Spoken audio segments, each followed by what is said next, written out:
I want to talk markets with Amoroso, Chief Investment Strategist at iCapital. Good morning to you.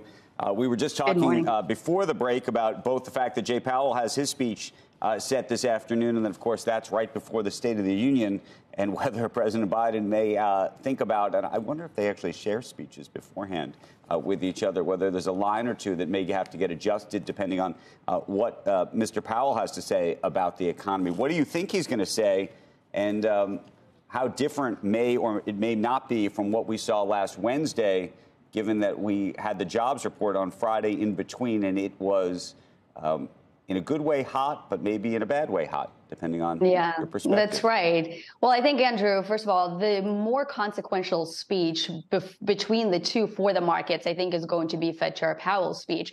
And I think it's an opportunity to recalibrate or perhaps readjust versus what he said last week, given the market reaction and given the strong payrolls report. Here's the thing. Fed Chair Powell said several times that disinflation has started.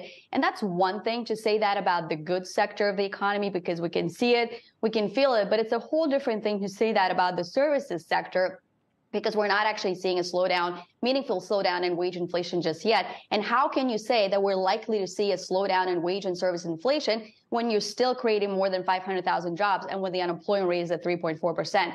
So I think for that reason, Fed Chair may want to recalibrate that and say, look, there are risks that maybe service inflation is still more sticky, and there are risks that we may have to go beyond 5%. And by the way, Andrew, that is not anywhere close to being priced in by the market. So that's why I think Powell may try to want to calibrate that.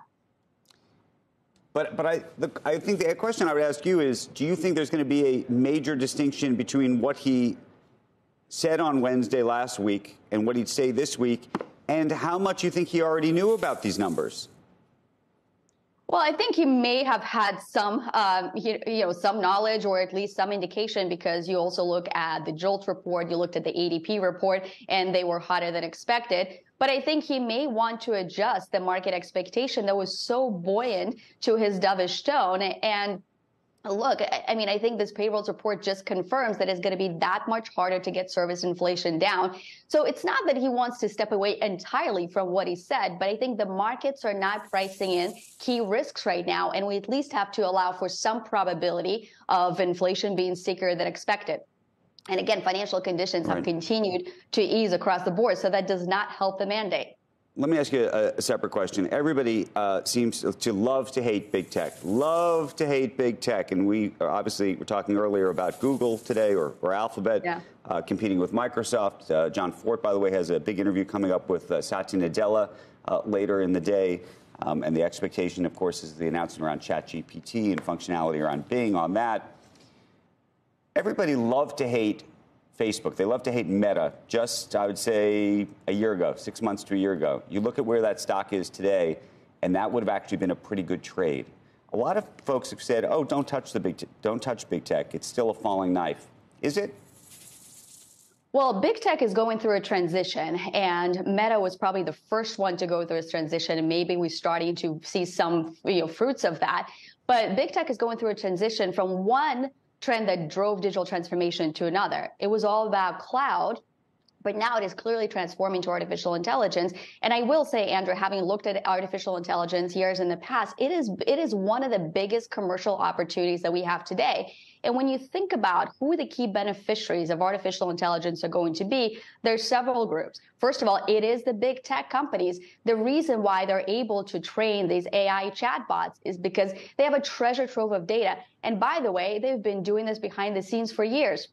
Baidu, for example, had an AI algorithm that they used early during the pandemic. Microsoft, same thing. Google, DeepMind has also applied its AI tool to kind of solve some of the pandemic challenges. And it's just now that we're starting to see that sort of reach the mainstream and the end consumer. So my point is, as they transition from the one growth trend that really powered big tech to another, I certainly wouldn't count them out. But it's also not the only way to play artificial intelligence. For example, you look at what's the enabling technology, the other layer of enabling technology powering AI, and it's semiconductors. And there's reasons for why some of the GPU-focused semiconductor stocks have done so well as well. So don't count it out. But I think what we've learned from Meta is that it takes time to transition, and it's not going to be an immediate boost to their top line.